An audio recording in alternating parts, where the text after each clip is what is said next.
তিনি বলছেন রাসূলের জামানায় মানুষেরা কুরবানি করত কি একটা ছাগি মানে মাদি ছাগল পাটি ছাগল কুরবানি করত আন মুহাম্মাদিন অথবা আনহু আন আহলি বাইতিহি তার নিজের পক্ষ থেকে এবং তার পরিবারে যে কয়জন লোক আছে সবার পক্ষ থেকে। একথা বলা নাই যে একটা প্রাণী দিলাম আমার পক্ষ থেকে বাকি সবাই বাদ রইলা তোমরা আবার আগামী বছর, এরকম না। একটা ছাগল দেন পরিবারের সবার পক্ষ থেকে, একটা গরু দেন পরিবারের সবার পক্ষ থেকে, একটা উট দেন পরিবারের লোক যত আছে সবার পক্ষ থেকে। কত চমৎকার সুন্দর সিস্টেমটাকে আমরা জটিল করে ফেলছি। তার মানে বোঝা যায় আপনার পরিবারের লোক যদি 10 জন হয়, একই সাথে আয় করে একই সাথে ব্যয় করে, এক পাতিলে খাবার খায়, 10 জনের পক্ষ থেকে ছাগল বেড়া দুম্বা যাই দেন সবাই নেকি পাবে, সকলের পক্ষ থেকে কুরবানি আদায় হয়ে যাবে। সুবহানাল্লাহ। আচ্ছা, এবার আসুন 5 নম্বর মাসআলা, ভাগে কুরবানি দেওয়া জায়েজ কিনা। হাদিস দুই ধরনের এসেছে। কিছু হাদিস এসেছে রাসূল সাল্লাল্লাহু আলাইহি ওয়াসাল্লামের সাহাবায়ে কেরাম আল্লাহর রাসূল নিজে হুদায়বিয়া সন্ধির সফরে অথবা অন্য সফরে তারা ভাগে কুরবানি করেছেন। আর কিছু হাদিস আছে ভাই রাসূল সাল্লাল্লাহু আলাইহি ওয়াসাল্লাম বলছেন তোমরা গরু 7 ভাগে করতে পারো, উট 7 অথবা 10 ভাগে করতে পারো।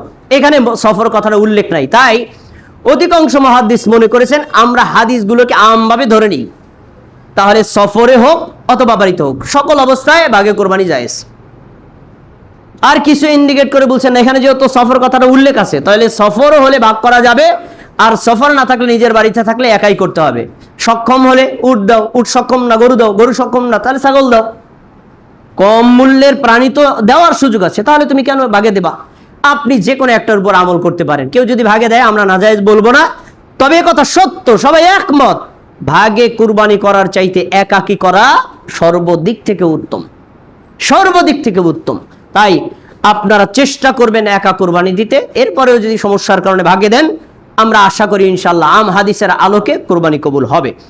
6 নম্বর গুরুত্বপূর্ণ মাসআলা, এটা আপনাকে জানতেই হবে।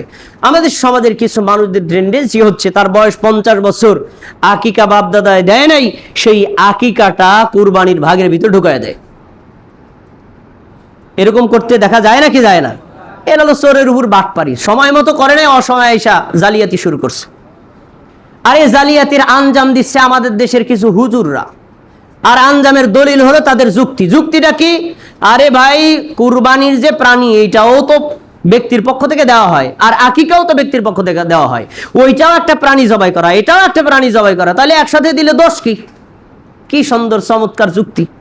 ইসলাম কি যুক্তি দিয়ে চলে না দলিল দিয়ে চলে? দলিল দিয়ে চলে। কোরআনুল কারিমে কোনো একটা জায়গাতে কোরবানির ভাগে আকিকা দেওয়ার কোনো দলিল নাই। এরপরে একটা সহিহ হাদিসে কোরবানির ভাগে আকিকা দেওয়ার কোনো দলিল নাই, একটা জয়ীফ হাদিসও নাই, একটা জাল হাদিসও নাই। রাসূল সাল্লাল্লাহু আলাইহি ওয়াসাল্লাম নিজে অথবা সাহাবায়ে কেরাম কুরবানির ভাগে আকিকা দিয়েছেন তার কোনো দলিল নাই, শুধু যুক্তি দিয়ে চলছে। অতএব কেউ যদি কুরবানির ভাগে আকিকা দেয় তাহলে তার কুরবানির ব্যাপারে আমরা একটু সহজ হলেও আকিকা যে হবে না এতে কোনো সন্দেহ নাই। অতএব আপনারা কেউ কুরবানির প্রাণীর ভাগের মধ্যে আকিকা দিবেন না, এই বেদাত থেকে বেরিয়ে আসার চেষ্টা করবেন। আল্লাহ রাব্বুল আলামিন আমাদের সবাইকে আজকের এই খুতবায় কুরবানির বিধান এবং মাসআলা সম্পর্কে যেগুলো জেনেছি আমাদের সবাইকে আমল করার